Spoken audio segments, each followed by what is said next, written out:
Nabi ngabariskeun bager setiap perkara nu dipenta ku Nabi tara ditahan dibikeun harita keneh.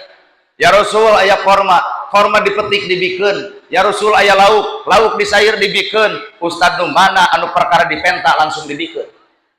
Yeuh nana gerhana boga jam penta ku ibu dibikeun moal. Ibu teh suudon teh. Ai banyak urang bareres hatena teh kitu. Jadi naon hartina disebut ustad, kiai, ajengan, lamun gawe na can katempo. Sabab hakikat hareupeun Allah lain gelarna.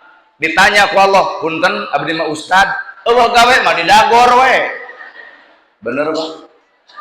Matak hakikat entong sombong ku disebut ustad, kiai, ajengan, buktikeun dina gawena. Apakah pantes lamun ustad parasea?